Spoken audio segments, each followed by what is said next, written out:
Reactor online. Sensors online. Weapons online. All systems nominal. If you want to see how I made this base using cork and some textures and things like that, watch the video at the end that's linked that talks about chemical bases and how to make them. But essentially this is cork, and I've done some a wash of a dark brown, and then I've added some gray with the airbrush and some brown to kind of give a little bit of a variation on the rock, and then I've dry brushed it with a light gray. So that's how I got to this point, and now I'm going to hit with the water. So I've taken some model color green sky, and now I'm just going to use that to go over this whole waterline area. And what this is essentially is a kind of a pre-highlight. I didn't want to use the airbrush with this light green just because I didn't want to have it end up getting all over the rocks.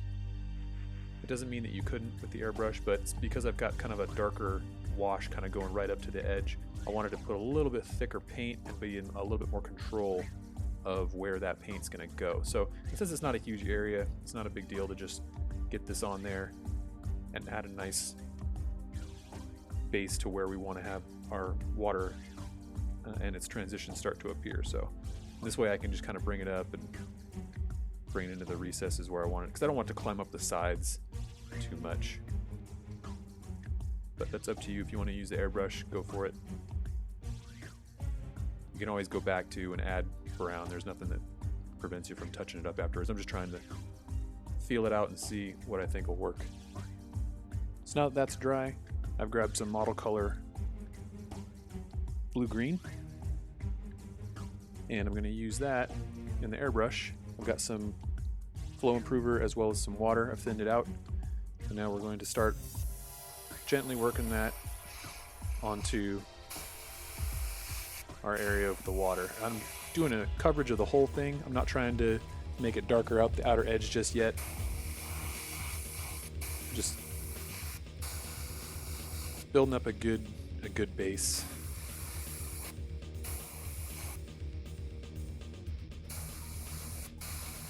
You can use whatever colors you like to make the water look the way you want. If it's alien world, or you want more of a lake or whatever. Lots of good stuff. You're probably more greens if you're doing a lake. What I'm doing is holding the airbrush about 3 inches or so from the base here, and I'm aiming at approximately the midpoint here because I want that overspray to work its way over onto the that green sky color. I don't want to completely cover it up though, because I want a little bit of that effect, as you can see, right around the edges. So aim above it if you have to, and work it in. But we don't care about this because we're going to darken up the outer edges. Just don't let it get to the point where it runs and sags.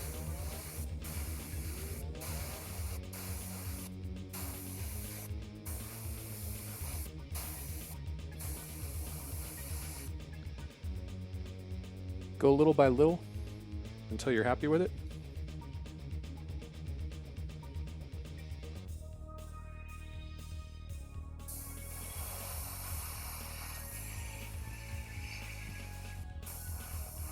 I'm just using some air to dry everything off, because the airbrush paint, when you airbrush it, mutes out and the color will change slightly. So don't just assume that you got everything the way you want it to be while it's still sitting there wet. I wanted to show this on camera. I've dumped out the blue gray that I was using, but I've left some at the very bottom of the pot. I haven't washed it out or sprayed it out. And what I'm going to do is blend it with a Prussian blue, and I'm going to show you how to do that with the airbrush, where you can just mix it in the pot so that we get a little bit smoother transition instead of going from a dark blue to a turquoise blue. I'm also taking my glove off because I realized it was matching the color of the water, and I was like, it wasn't really showing much contrast on the video. So I'm going to add a little bit of flow improver to the pot, and then I'm going to add my paint, a couple of drops of that. I'm going to show you how to backflow an airbrush, which is where you put your finger over the nozzle and then you run the air and then slightly move the needle to allow the air to come back into the pot and mix up that remaining bit of paint. This is an Iwata CS Eclipse, and this should work on just about any dual action airbrush if you have a different one. This is a good way if you're working on blends and transitions, and because this is a nice surface to practice on, if you're new to airbrushing or new to miniatures and you're just getting into things, this is a great way to kind of see how those effects look instead of wasting it on a model and then maybe not being happy with it and having to completely start over and dip the model. I'm also going to backflow this. This is a technique you can do with this type of airbrush. Is a Wada HPCS, and what that does is it ensures that the paint down right next to the needle is incorporated with the rest in the pot, so that you're not going to get that a different color initially coming out of the airbrush. You can also just spray until you get it down if you mix it, but either way, always test it out, see the consistency. Okay, so now what I'm going to do is start on the outer edge and start to work this color inward towards the blue. And obviously the areas over here where there's the most showing, maybe I want that to be deeper, but you can do whatever you like. If you want to have it be all shallow.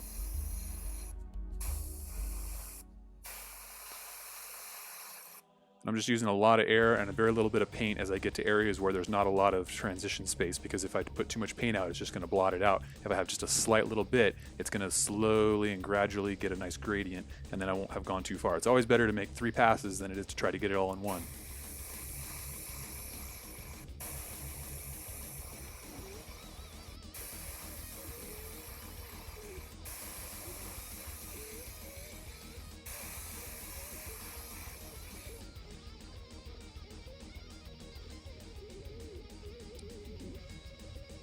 Okay, so now we've got a nice little shoreline there. I'm gonna blow some air on that.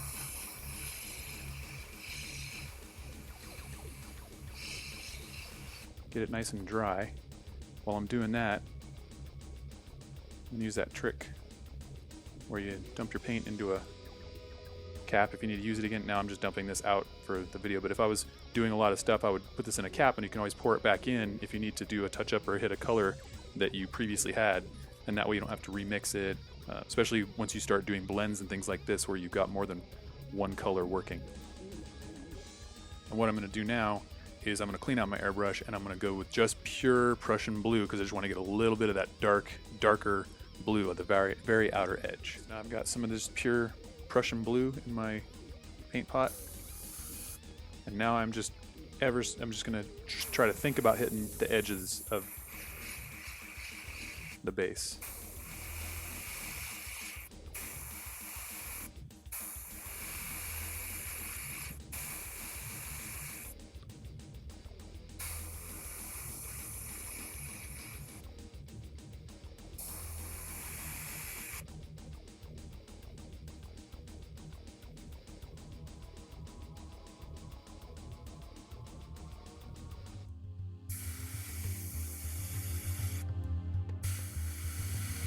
Just cleaning up the corners here. Just want to make sure I didn't leave any edges out.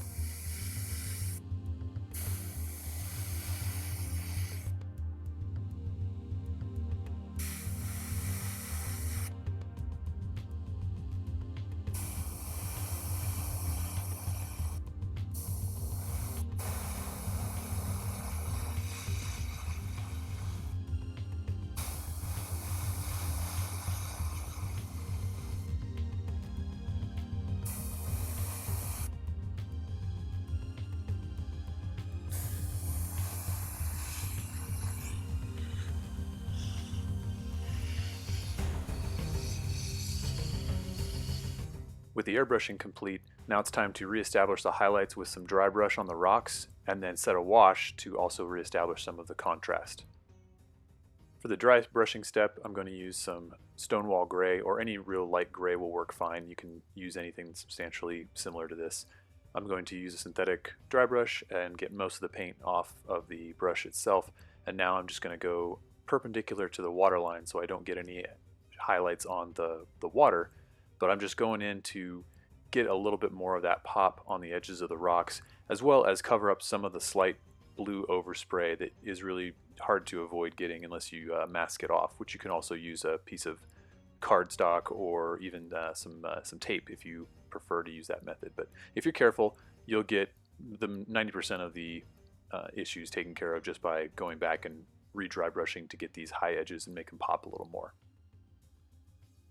For the wash, I'll be using Army Painter Dark Tone. It's got a pretty good amount of black in it, which is what I'm going to want with the contrast on the rocks here. I'm going to start out by going on the edges and getting a feel for how the wash lays into the cracks and crevices instead of starting on the water line, because if I'm not happy with it, at least it's on the back of the cork base where I don't have to go and redo any airbrushing. But it's something I use frequently, and it's once you get used to whatever wash medium you're using, that's all you're really looking for, is to make sure it's just not running everywhere. Now, as I start to work towards the water line, I'm going to start away from it, and then as I get closer to that water line edge, really being much more deliberate and careful to avoid having any extra wash get where I don't want it to be. And then of course I can go back and wick away some of it with my brush, or if I have any mistakes, you can use a Q-tip or a paper towel or another clean brush with some water to either thin out or remove and wick away some of that excess. As you can see, I'm just being very, very deliberate here as I try to find some of the little cracks and crevices that are rocks, but not so much into the waterline area. I'm also going to put a wash on the top surface of the cork as well, just to darken it up, and then we'll move on to the water effects. Alright, the wash is dry, the base is dry. Let's get some Secret Weapon realistic water effects going here. I've got an old synthetic brush. I use this for you pretty much see me use this in every video. This is my everything brush. So the way I like to do the water effects is I'm going to leave the base on the table, and then instead of pouring straight from the bottle, I kind of just put the brush next to the dropper tip and then either place it or let it kind of flow down that way. It gives you more control, and I find I get less air bubbles. Don't shake this up. You can kind of move it a little bit or whatever if you need to agitate it, or if you shake it up, don't use it anytime soon. You don't want any of those air bubbles in there. So all I'm going to do is just start working this. Apparently there was something in the tip there, but just take that first layer. I'm not trying to do this all in one layer, so I'm just making it kind of thin. It's self-leveling, but I am pushing it up into the areas where I definitely want there to be the water gloss. And as you can get out to the edge here. I'm going to edge the base anyway with black, so I definitely want to go up to or slightly over. And if it starts to get a little too thin, put the bottle back up to your brush, add a little more, and you get a lot more control that way. And as you can see, I don't have any bubbles. I found that as you pour from the tip, it puts air back into the nozzle, and then as it comes back out, you end up with bubbles getting spat out. And you gotta sit there with your brush and kind of dab at it to try to get rid of them. So.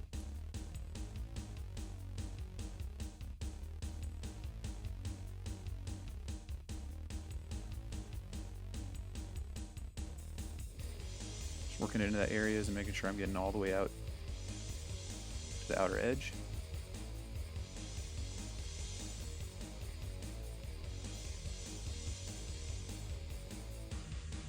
You can do several layers of this. I always do at least 2.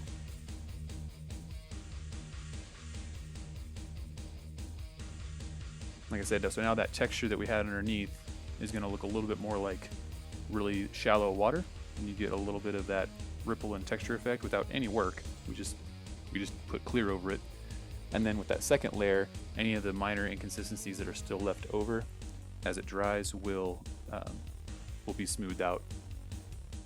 So now you just get to wait and let it dry, and then do another second coat. If you do just one coat, you may find that you do see some surface textures and rippling and things like that.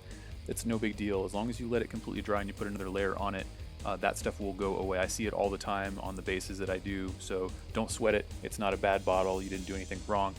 Just make sure you follow the instructions on the bottle there and don't put it any thicker than the recommended depth, and make sure you let it dry. So it says 24 hours. I've found that after about 3 or 4 hours, I can put that second layer on there and have no issue, as long as it's thin. So don't just jump right into it and think that it'll work for every type of depth. But we'll let that dry and do a second coat. Alright, so now it's time for the second layer. And sure enough, as you can probably see if I hold it just right, there's some, they look like cracks, but they're, I would say, like little tiny ruts. And there's some surface variation and all that kind of stuff. And that's that first layer drying, and then just filling in the underlying unevenness. So the second layer that we do for sure is gonna fill that in. At least that's what I'm hoping for. So let's see what happens. Let's put some more water effects on here. See how it goes.